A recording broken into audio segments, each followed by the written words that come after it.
Hello coder army, कैसे हो आप लोग। आप लोग कभी भी जब इंस्टाग्राम पे या ट्विटर पे एक अपना अकाउंट बनाते हो तो आपको वो यूजर नेम डालने को बोलता है, राइट।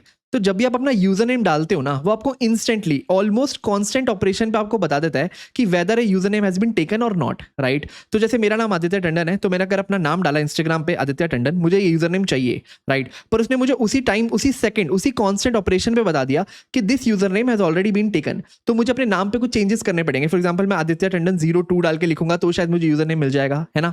अब ये बैकएंड पे कैसे होता होगा। अगर हम इमेजिन करें कि हमारे पास एक डेटाबेस है और हमें पता लगाना है कि कोई यूजर नेम ऑलरेडी एग्जिस्ट करता है उस टेबल में या नहीं, तो हमें क्वेरी लिखनी पड़ेगी जो पूरे के पूरे टेबल को सर्च करेगी। आप इमेजिन करो हमारे पास बिलियंस ऑफ रिकॉर्ड्स हैं और हमें उन बिलियंस ऑफ रिकॉर्ड्स में सर्च करना पड़ेगा यूजर को बताने के लिए कि वो यूजर नेम एग्जिस्ट करता है या नहीं करता, है ना। अगर आप सीक्वल की जगह नो सीक्वल डेटाबेस भी लो और आप सोचो कि मैं इन मेमोरी कैश भी कर लूंगा, तो भी चीजें बहुत कॉम्प्लिकेटेड हो जाएगी, राइट। आपको बहुत सारा डेटा स्टोर करना पड़ेगा, फर्स्ट दिक्कत। और दूसरी दिक्कत, अगर आप डेटाबेस कॉल भी करोगे तो उसके बीच में भी काफी लेटेंसी रहेगी, है ना। तो आज हम एक बहुत ही इंटरेस्टिंग टॉपिक के बारे में बात करने वाले हैं जो इस प्रॉब्लम को बहुत ही सीमलेसली हैंडल करता है। इसका नाम है ब्लूम फिल्टर्स। तो ब्लूम फिल्टर्स क्या होते हैं, वो कैसे काम करते हैं और हमारी इस प्रॉब्लम को वो कैसे सॉल्व करते हैं, आज हम इस वीडियो में जानेंगे और आपको बहुत मजा आएगा। अब ये जो टॉपिक है ना ब्लूम फिल्टर्स, ये सिर्फ सिस्टम डिजाइन में ही नहीं बल्कि डीएसए में भी आपकी काफी हेल्प करेगा अगर आप इस कॉन्सेप्ट को अच्छे से समझ जाते हो। इंटरव्यूज में भी आपकी काफी हेल्प करेगा और अगर आप खुद का प्रोजेक्ट भी बिल्ड कर रहे हो तो आप ऑलमोस्ट इंस्टेंट ऑपरेशन पे ये पता लगा सकते हो कि कोई भी स्ट्रिंग किसी डेटाबेस में या किसी डेटा सेट में एग्जिस्ट करती है या नहीं। तो चलो आज फटाफट ब्लूम फिल्टर्स के बारे में देखते हैं। आ जाओ स्क्रीन पे। तो देखो, हम पढ़ने वाले हैं ब्लूम फिल्टर्स के बारे में। अब सबसे पहले जानते हैं कि ब्लूम फिल्टर्स होते क्या है, ठीक है। तो अगर मैं इसको डिफाइन करूं ना, तो इसकी डेफिनेशन कुछ ऐसी होगी, space efficient probabilistic data structure. तो इस तरह से हम इसको डिफाइन कर सकते हैं। अब आप बोलोगे भैया ये तो बहुत ही बड़ा नाम है, space efficient probabilistic data structure, कहना क्या चाहते हैं। देखो, अगर हम एकदम सिंपल शब्दों में बताएं ना, तो ब्लूम फिल्टर कुछ भी नहीं है, बस एक डेटा स्ट्रक्चर है, एक आपका डेटा स्ट्रक्चर है। एक तो ये काफी स्पेस एफिशिएंट है और ये प्रोबेबिलिस्टिक क्यों है वो मैं अभी आपको आगे बताऊंगा। पर आप बस इतना समझ लो, given a pool of strings, हमारा ब्लूम फिल्टर्स ये बता सकता है कि whether a string exist in our data set और नॉट, और वो भी कांस्टेंट टाइम पे, ठीक है। अब ये कैसे काम करता है हम इसके बारे में जानते हैं। तो देखो, ब्लूम फिल्टर्स को अगर मैं आपको समझाऊं ना, तो आप बस ऐसा समझ लो कि it's a bits of array. क्या मतलब इसका, चलो इसको एक एग्जांपल से समझते हैं। मान लो मैंने एक एरे बनाया ऑफ बिट्स जिसका साइज है 10, तो मुझे यहाँ पे 10 इंडेक्सेस लेने पड़ेंगे, राइट।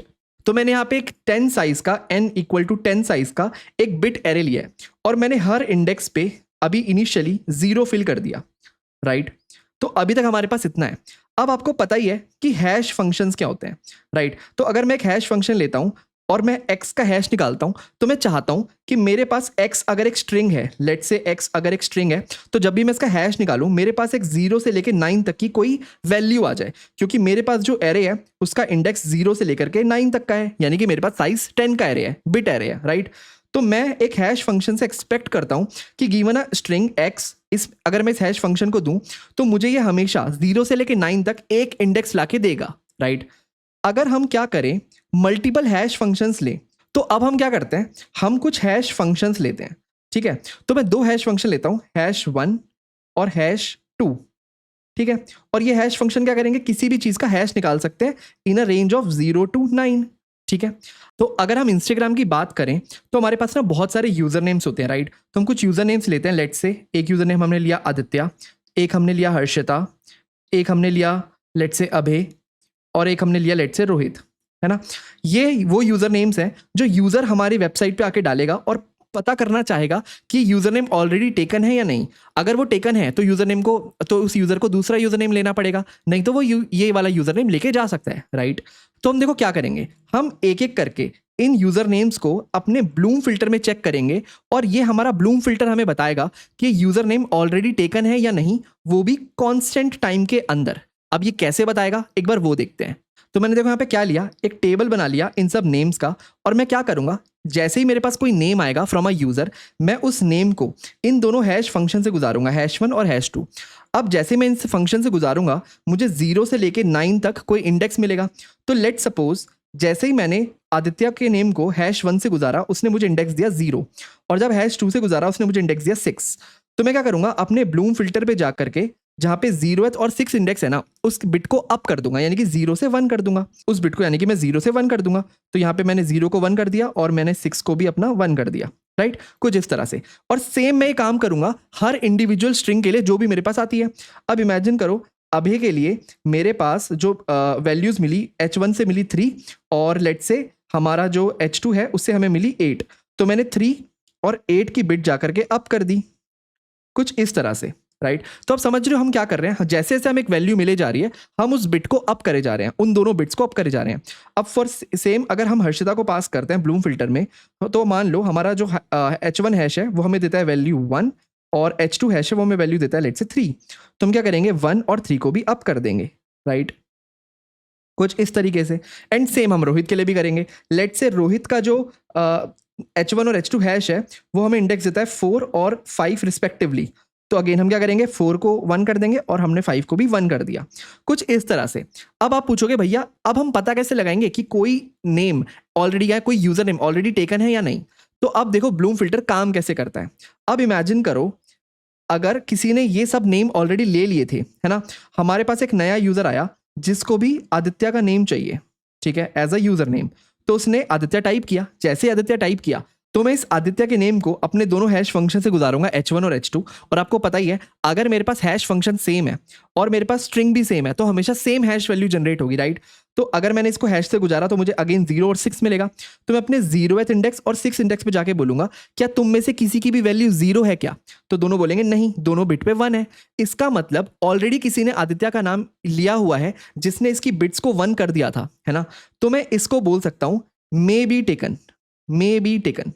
अब आप पूछोगे भैया मे बी टेकन क्यों, उसके बारे में भी बताता हूं, ठीक है। तो मैं अभी श्योर नहीं हूं कि आदित्य नाम टेकन है या नहीं, पर मैं अभी के लिए बोल सकता हूं कि मे बी टेकन, ठीक है। अब लेट से दोबारा से कोई बंदा आता है, ठीक है, इस बार आता है रोहित, ठीक है, और रोहित किसी को Rohit as a user name चाहिए, ठीक है। मैं दोबारा से रोहित का जो नेम है उसको हैश फंक्शन से गुजारूंगा, मुझे हैश मिलेगा 4 और 5। मैं देखूंगा 4 और 5 की दोनों बिट्स क्या 1 है, इनमें से एक भी बिट अगर 0 हुई तो मैं कह सकता हूँ ये यूजर नेम टेकन नहीं है, राइट। पर दोनों ही बिट 1 है, यानी कि कोई एक ऐसा बंदा आया होगा जिसने रोहित यूजर नेम लिया होगा और दोनों की बिट को 1 कर दिया होगा। तो अगेन मैं बोल सकता हूँ मे बी टेकन, ठीक है। तो बेसिकली जब भी कोई बंदा आता है मैं कांस्टेंट टाइम लेता हूं क्योंकि मेरे पास कांस्टेंट हैश फंक्शन है, मेरे पास कांस्टेंट साइज का एरे है, और मैं सीधा उसका हैश निकाल के उस इंडेक्स पे जाके पूछता हूं क्या ये दोनों बिट्स 1 है या नहीं। अगर दोनों बिट्स 1 है तो मुझे लगता है वो यूजर नेम ऑलरेडी टेकन होगा, और अगर दोनों में से कोई एक भी अगर 1 नहीं है तो मैं श्योरली कह सकता हूं कि वो यूजर नेम टेकन नहीं है। क्या मतलब, मान लो इस बार एक नया बंदा आता है जिसका नाम है रोहन, ठीक है, और इस बार जब मैंने रोहन को हैश करने की कोशिश की ना तो उसने मुझे मेरे हैश फंक्शन ने वैल्यू दी, एक तो दी 1 और एक तो दी 7, ठीक है, 1 और 7। अब मैंने क्या किया, अगेन मैं अपने ब्लूम फिल्टर पे गया और 1 से पूछा क्या तू 1 है, उसने कहा हाँ मैं 1 हूं। फिर 7 पे गया, उससे पूछा क्या तू 1 है, उसने कहा नहीं मैं 1 नहीं हूं। यानी कि ऐसा कोई प्रीवियस रोहन आया ही नहीं जिसने 1 और 7 दोनों को अप किया हो। अगर ऑलरेडी किसी ने रोहन ले लिया होता तो उसने 7 को भी 1 कर दिया होता और 1 को भी 1 कर दिया होता, राइट। पर यहां पे सिर्फ 1 अप हुआ है, 7 अप अभी तक नहीं हुआ, यानी कि मैं श्योर हूं रोहन ऑलरेडी टेकन नहीं है। तो मैं सीधा रिप्लाई कर सकता हूं नॉट टेकन, नॉट टेकन, ठीक है। तो इस तरीके से ब्लूम फिल्टर काम करता है। अब यहां पे हमने बात की कि जब भी मैं बता रहा हूं कि ऑलरेडी टेकन तो मैं श्योरली नहीं बता पा रहा, मैं कह रहा हूं मे बी टेकन।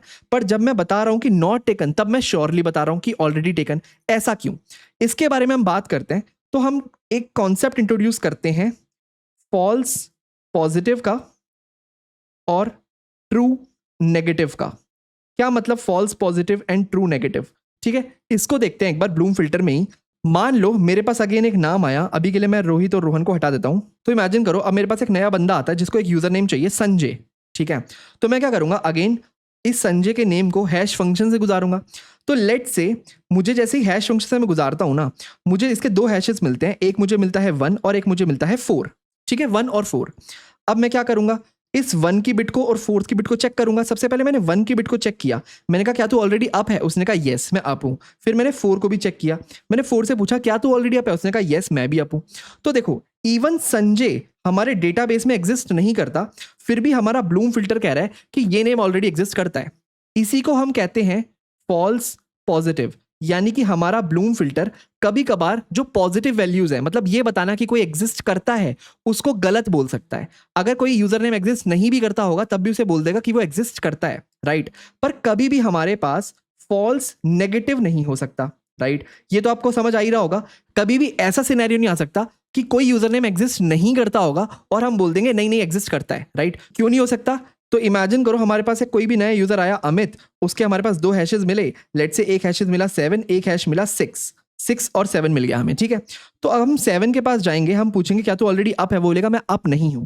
यानी कि मैं ये प्रिटी श्योर हूं कि अमित नाम का कोई बंदा आया ही नहीं होगा, क्योंकि अगर अमित नाम का बंदा आया होता तो उसने 7th बिट को और 6th बिट को दोनों को अप कर दिया होता। पर मेरे केस में सिर्फ 6th बिट अप है, 7th तो अप है ही नहीं। यानी कि मैं श्योर हूं अमित नाम का बंदा मेरे पास कभी आया ही नहीं। तो मैं 100% प्रोबेबिलिटी से कह सकता हूं कि अमित डज नॉट एग्जिस्ट। यानी कि मेरे पास ये जो सिनेरियो आएगा, इस सिनेरियो को मैं बोलूंगा ट्रू नेगेटिव। यानी कि हमारा जो ब्लूम फिल्टर है, जब भी वो बोलता है कि कोई चीज एग्जिस्ट नहीं करती तो वो 100% सर्टेनिटी से बोलता है, और जब भी वो बोलता है कोई चीज एग्जिस्ट कर सकती है तो वो प्रोबेबिलिस्टिकली बोलता है, राइट। हो सकता है वो सही बोल रहा हो सकता है वो गलत बोल रहा हो। तो देखो ये है पूरा का पूरा ब्लूम फिल्टर्स का कॉन्सेप्ट। इंटरेस्टिंग है ना? पर आप सोचोगे भैया ये तो गलत है ना। अगर हमारे पास फॉल्स पॉजिटिव आ रहे हैं तो हम तो 100% सर्टेनिटी से कह ही नहीं सकते कि कोई चीज एग्जिस्ट करती है या नहीं करती, है ना। तो हम ब्लूम फिल्टर्स को यूज क्यों करते हैं? तो अगर आप इसकी डेफिनेशन को रिविजिट करो तो हमने क्या लिखा था? हमारी डेफिनेशन थी space efficient probabilistic data structure. अब आप समझ ही गए होगे कि ये प्रोबेबिलिस्टिक क्यों है, राइट। क्योंकि जब भी ये श्योर नहीं होता तो ये फॉल्स पॉजिटिव दे सकता है, राइट। पर कभी भी फॉल्स नेगेटिव नहीं देगा, हमेशा ट्रू नेगेटिव देगा, ये तो हमें पता ही है, राइट। तो नेगेटिव का केस तो हैंडल्ड है, बस हमें पॉजिटिव के केस में कभी कभार गलत आउटपुट मिल सकता है ना। अब स्पेस एफिशिएंट क्यों? क्योंकि देखो इसको हम, इस ब्लूम फिल्टर को ना हम अपनी रैम में, अपनी इन मेमोरी में रख सकते हैं, क्योंकि हमें सिर्फ एरे ऑफ बिट्स चाहिए, राइट। हम यहाँ पे एक्चुअल वैल्यू स्टोर नहीं कर रहे, वो हो सकता है हमारे डेटाबेस में पड़ी हो, पर यहाँ पे हम बस जीरोस और वंस स्टोर कर रहे हैं, और हमारे पास कुछ हैश फंक्शंस हैं, तो इसको इजीली हम मेमोरी में रख सकते हैं, इसलिए स्पेस एफिशिएंट भी है।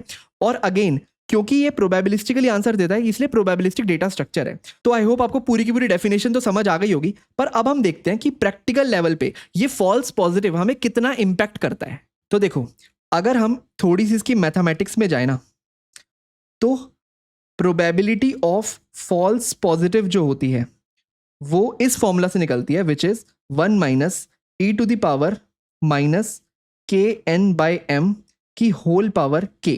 अब हम इसके अंदर नहीं जाएंगे कि ये फॉर्मूला कैसे डिराइव हुआ, कैसे बना, अगेन वो सब इसका मैथमेटिकल पार्ट है। यहाँ पे e आपको पता है यूलर्स नंबर है, ठीक है। तो हम देखते हैं हमारे लिए क्या जरूरी है। सबसे पहले समझते हैं यहाँ पे ये जो वेरिएबल्स हैं k, n और m, ये तीनों क्या हैं, राइट। तो k is the number of hash functions, n is the number of values we are going to insert, और m is the number of basically size of our bit array, size of bit array, ठीक है। तो जैसे इस case में m की value थी 10, right, ठीक है। तो अगर हमारे पास ये सब रिकॉर्ड्स हैं कि हमारे को k मिला हुआ है, n मिला हुआ है, m मिला हुआ है, तो हम निकाल सकते हैं कि प्रोबेबिलिटी ऑफ फॉल्स पॉजिटिव क्या होगा इन अ रियल वर्ल्ड एप्लीकेशन। जैसे आपका इंस्टाग्राम हो गया, राइट, आपका ट्विटर हो गया जो अब एक्स कहलाता है, इसमें जो फॉल्स पॉजिटिव का रेट है वो लेस देन 1% होता है, राइट। यानी कि 99% चांस है कि अगर वो जो पॉजिटिव सिनेरियो बता रहा है वो फॉल्स नहीं ट्रू होगा, राइट। सिर्फ 1% चांस है कि वो फॉल्स होगा। अब हम ये प्रोबेबिलिटी को कैसे कम कर सकते हैं? अगेन अपने k, n और m को एडजस्ट करके। तो एग्जाम्पल के लिए मान लो हमें 1 मिलियन रिकॉर्ड्स अपने डेटाबेस में इंसर्ट करने हैं, हम 1 मिलियन यूजर नेम अपने डेटाबेस में स्टोर कर सकते हैं। तो इस केस में जो हमारी n की वैल्यू है वो हो गई 1 मिलियन, है ना। और हमारा जो प्रोबेबिलिटी है ऑफ फॉल्स पॉजिटिव उसे हम कम से कम करना चाहते हैं, तो लेट्स से लेस देन 1% हमें वो रखना है। तो क्या ऑप्टिमल वैल्यू होगी हमारे m की, मतलब size of the bit array की, और k की यानी कि नंबर ऑफ हैश फंक्शंस की, तो वो हम निकाल लेते हैं। तो अगर हम इन सिनेरियोस की बात करें तो हमारा जो बिट एरे है ना उसकी लेंथ ऑलमोस्ट 9.6 मिलियन की हो जाएगी, और हमारे पास जो k है यानी कि नंबर ऑफ हैश फंक्शंस उसकी वैल्यू आ जाएगी 7।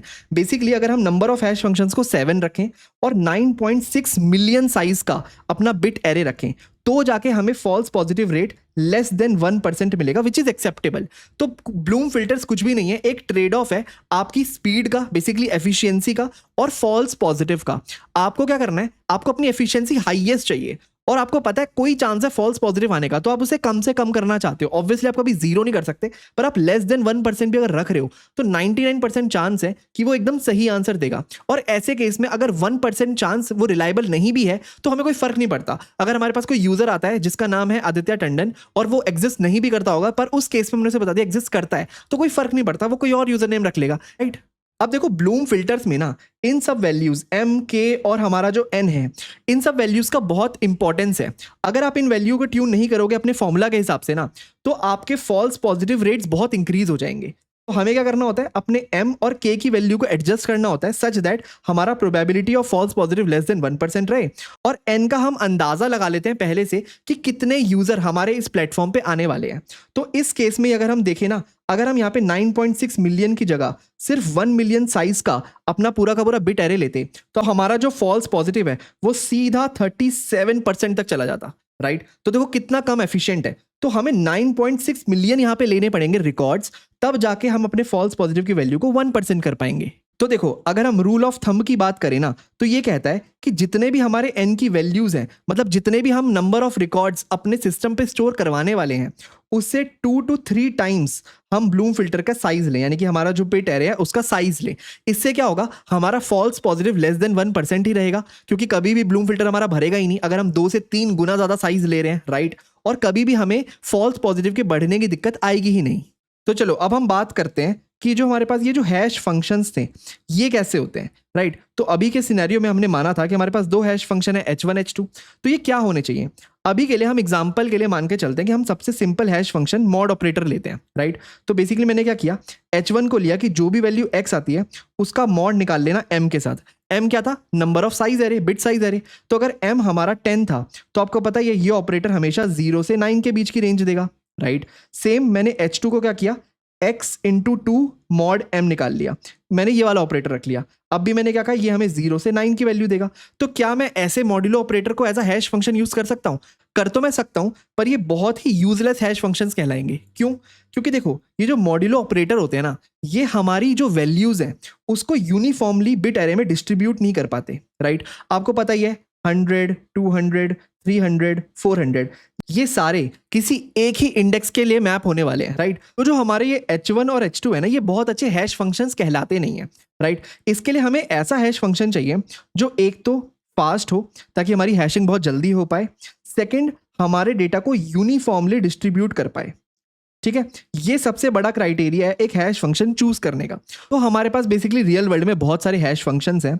तो हैश फंक्शंस की अगर हम बात करें तो एक है हमारे पास मुरमुर हैश 3, दूसरा है हमारे पास FNV हैश, और थर्ड है हमारे पास सिटी हैश। तो ये कुछ हैश फंक्शंस हैं जो हम यूज कर सकते हैं। इनफैक्ट मुरमुर हैश 3 जो हैश फंक्शन है वो स्पेसिफिकली बना ही था ब्लूम फिल्टर्स के लिए, और सिटी हैश गूगल यूज करता है, राइट। और FNV काफी ऑप्टिमाइज्ड है, काफी फास्ट है।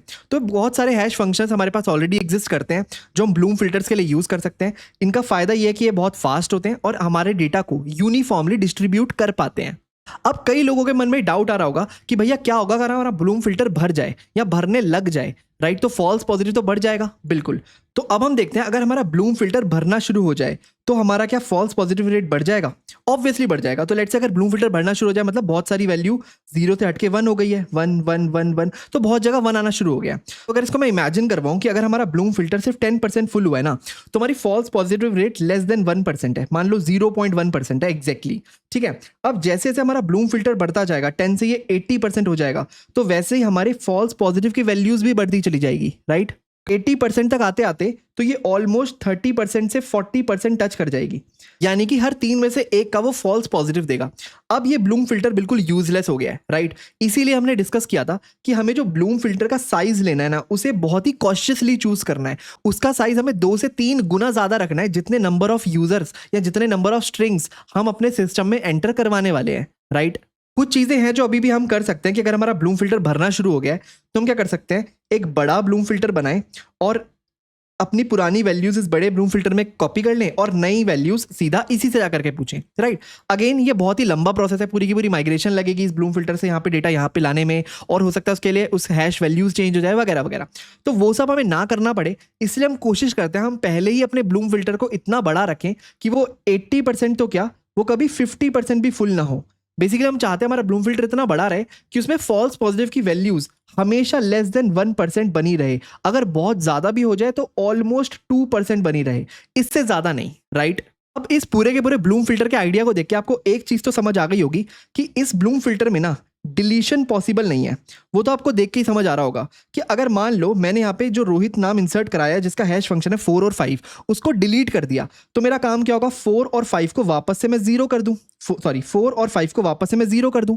पर मैं ये कर नहीं सकता क्योंकि जरूरी थोड़ी है 4 और 5 सिर्फ रोहित की वजह से अप हुए हो। कोई और भी नाम हो सकता है जिसने क्या पता 4 को अप किया हो, और कोई और नाम हो सकता है जिसने 5 को अप किया हो, है ना।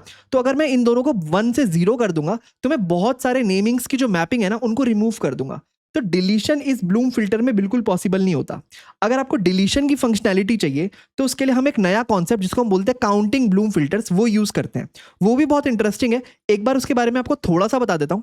तो देखो, काउंटिंग ब्लूम फिल्टर्स में क्या होता है कि अगर हमारे पास कोई भी नाम आया, लेट्स से संजय, और संजय पे 2 हैश फंक्शंस लगाए जिन्होंने वैल्यू दी लेट्स से 2 और 5, तो हम 2 और 5 इंडेक्स पे जाके, अभी स्टार्टिंग में ऑलरेडी पहले सब कुछ 0 होगा, तो 2 और 5 इंडेक्स पे जाकर के हम सिर्फ बिट्स को अप नहीं करते, हम इस नंबर्स को बढ़ाते चले जाते हैं। फॉर एग्जांपल अभी के लिए मैंने 2 को क्या किया, 1 कर दिया, और 5 को भी 1 कर दिया, राइट।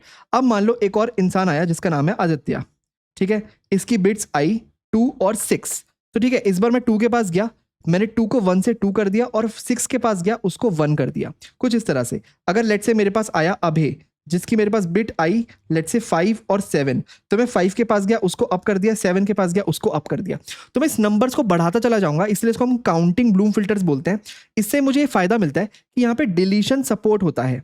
अगर मान लो मुझे आदित्य को हटाना है तो मेरे को सिर्फ 2 और 6 की एक एक बिट डाउन करनी पड़ेगी, तो मैं 2 को 2 से 1 कर दूंगा और वापस मैं 6 पे आऊंगा 1 से 0 कर दूंगा, क्योंकि मैं श्योर हूं अगर यहाँ पे 1 है तो यानी कि एक ही यूजर है जिसकी वजह से ये 1 है, क्योंकि अगर और कोई यूजर आया होता जिसने इस 6 बिट को अप किया होता तो ये 1 से 2 हो जाता, राइट। तो ये कॉन्सेप्ट है बस काउंटिंग ब्लूम फिल्टर्स का। जनरली सिस्टम डिजाइन में हम नॉर्मल ब्लूम फिल्टर्स यूज करते हैं, उससे हमारा काम बन जाता है। काउंटिंग ब्लूम फिल्टर्स हम सिर्फ उसी यूज केस के लिए यूज करते हैं जहां पे आपको पता है हमारे को डिलीशन सपोर्ट चाहिए, राइट। अब एक बार देखते हैं, अगर आप लोगों के मन में आ रहा होगा कि यार ब्लूम फिल्टर्स भैया यूज ही क्यों करें, हम हैश मैप क्यों नहीं यूज कर लेते, सिंपल, उसकी भी तो टाइम कॉम्प्लेक्सिटी कांस्टेंट होती है। बिल्कुल होती है, लेकिन उसमें दिक्कत यह है कि अगर आप हैश मैप यूज करोगे ना, तो अगर आप उसको मेमोरी में स्टोर कर रहे हो इन मेमोरी, तो आपको बहुत ज्यादा स्टोरेज लगेगी, राइट। तो सोचो अगर आप इंस्टाग्राम की बात कर रहे हो ना जिसमें ऑलमोस्ट 2 बिलियन लोग हैं, राइट, अगर आप 2 बिलियन लोगों का डेटा 15 बाइट में भी स्टोर करते हो पर यूजर नेम, है ना, तो 2 बिलियन इंटू 15 बाइट, ये ऑलमोस्ट 30 GB ऑफ रैम आपकी स्टोरेज ले लेगा। और अभी तो मैंने एस्टिमेट ही नहीं किया कि हम जो हैश मैप यूज कर रहे हैं इसका खुद का ओवरहेड कितना है। अगर मैं उसको भी एस्टिमेट कर लूँ ना तो ये 30 से बढ़ करके हो जाएगा ऑलमोस्ट 50 GB। तो आपकी 50 GB ऑफ रैम ले लेगा, which is highly inefficient, right. इतनी रैम आप वेस्ट नहीं कर सकते, इतना सारा डेटा आप स्टोर नहीं करवा सकते मेमोरी में। और अगर आप बोल रहे हो कि कोई बात नहीं, मेरा बैक एंड अलग रहेगा और मैं अपना सर्वर कॉल अलग कर लूंगा, बेसिकली अपने डेटाबेस कॉल अलग कर लूंगा, तो उस केस में तो आपको पता ही है दिक्कत क्या है कि मेरे को बार बार नेटवर्क कॉल करनी पड़ेगी, है ना। ये रीजन है कि हम हैश में प्रेफर नहीं करते, ऑल्दो उसका ऑर्डर ऑफ 1 कांस्टेंट टाइम है और वहां पे तो कोई प्रोबेबिलिस्टिक डिस्ट्रीब्यूशन भी नहीं होता। पर आपको पता भी होगा हैश मैप में भी वर्स्ट केस में अगर कोलिजन आता रहे तो ऑर्डर ऑफ n हो जाता है सर्च, राइट। तो ये बेस्ट ऑपरेशन तो नहीं है। सेम रीजन से हम यहाँ पे ट्राइज भी यूज नहीं करते, क्योंकि ट्राइज के साथ भी सेम प्रॉब्लम है। अगर आप उसको डेटाबेस में रखोगे तो अगेन बहुत सारी मेमोरी घेरेगा, और अगर आप उसको डेटाबेस में रखोगे, बीच में कैश लेयर डाल दोगे, तो नेटवर्क कॉल्स बढ़ जाएंगी।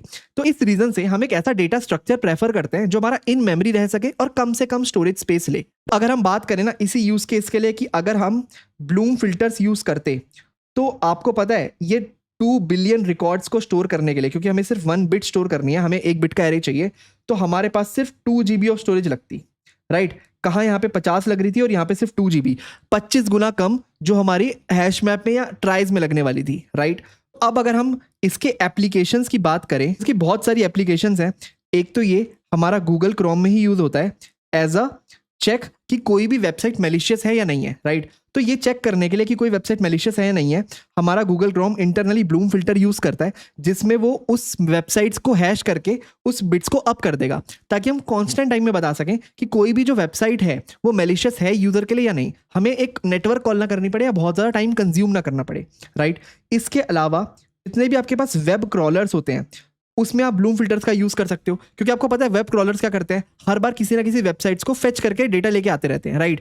अगर आप चाहते हो कि आप किसी डेटा को, किसी वेबसाइट को बार बार फेच ना करो, अगर आप उसे ऑलरेडी फेच कर चुके हो, तो ये देखना कि क्या मैं एक वेबसाइट को ऑलरेडी क्रॉल कर चुका हूं, इसके केस में आप ब्लूम फिल्टर्स यूज कर सकते हो। थर्ड, आप CDNs या कैश के लिए ब्लूम फिल्टर यूज कर सकते हो। इसी के लिए आप सोचो, कोई भी नेटफ्लिक्स हो गया, यूट्यूब हो गया, ये चेक करने के लिए कि कोई पर्टिकुलर मूवी मेरे सिस्टम पे एग्जिस्ट करती है, तो मैं कांस्टेंट टाइम में बता सकता हूँ यूजिंग ब्लूम फिल्टर्स। तो इसके बहुत सारे यूज केसेस हैं। इनफैक्ट सबसे अच्छा यूज केस इसका पता है किस लिए होता है? वन हिट वंडर्स को सॉल्व करने के लिए। वन हिट वंडर क्या होता है? देखो, वन हिट वंडर एक प्रॉब्लम है कि सपोज करो गूगल मेरी सारी चीजें स्टोर करता है, मेरी हिस्ट्री की मैं क्या सर्च करता हूं, ताकि वो मेरे लिए रिजल्ट को कैश कर सके, है ना। क्योंकि मैं एक टेक्निकल बंदा हूं, तो ज्यादातर मेरे को प्रोग्रामिंग का शौक है, तो मैं प्रोग्रामिंग रिलेटेड चीजें सर्च करूंगा। तो मैं सर्च करूंगा C++, DSA, JavaScript, system design, Java वगैरह वगैरह। अब अचानक से मुझे एक दिन खाना बनाने का मन किया, तो मैंने उस पर सर्च कर लिया cooking instructions to make rajma chawal, है ना। मैं ये जनरली सर्च नहीं करता, पर मैंने आज पहली बार किया, है ना। तो जो मेरा गूगल क्रोम का इंटरनल कैश है, क्या वो उसे स्टोर कर लेगा कि यार क्योंकि ये बार बार ये सर्च करता है, तो इस पेज को मैं कैश कर लेता हूं, ताकि जब ये दोबारा आएगा तो मैं जल्दी लोड करके दूंगा, है ना। उस केस को कहते हैं वन हिट वंडर, कि क्योंकि मैं कभी नहीं करता, मैंने आज पहली बार किया और उसने क्या किया, अपनी कैश में इसको स्टोर करवा लिया। अब आप अगर कैश का इंटरनल आर्किटेक्चर जानते हो, तो कैश में कैश एविक्शन पॉलिसीज होती है, LRU, LFU वगैरह वगैरह, है ना। उस केस में क्या होता है कि अगर मेरा डेटा कैश के अंदर जा रहा है, तो कोई और डेटा कैश से निकला होगा, हो सकता है वो ज्यादा इंपॉर्टेंट डेटा हो सकता है उसने मेरा DSA वाला डेटा रिमूव कर दिया हो, जो कि मैं बार बार सर्च करता हूं। लेकिन ये जो मेरा राजमा चावल की रेसिपी दी है, तो मैंने बहुत ही कम सर्च किया, पहली बार सर्च किया, तो इसको बोलते हैं वन हिट वंडर। ऐसे सर्च जो हमने एक ही बार हिट किए और वो गलती से डेटाबेस में आपकी कैश में चले गए, है ना, उसको अवॉइड करने के लिए भी आप ब्लूम फिल्टर्स यूज कर सकते हो। तो बेसिकली मैं क्या कर सकता हूँ, एक ब्लूम फिल्टर रख सकता हूँ अपने पास बड़ा, तो Google Chrome internally Bloom filters रख लेगा, और जब भी मैं किसी वेबसाइट पर विजिट करता हूँ, वो चेक करेगा क्या मैंने पहले विजिट की है। अगर मैंने वो पहले विजिट नहीं की, तो जाकर के उसको विजिट मार्क कर देगा, पर अगर मैं उसको पहले विजिट किया हुआ है, उसको मैं दूसरी बार विजिट कर रहा हूं, तब जाके वो उसे कैश में स्टोर कर सकता है।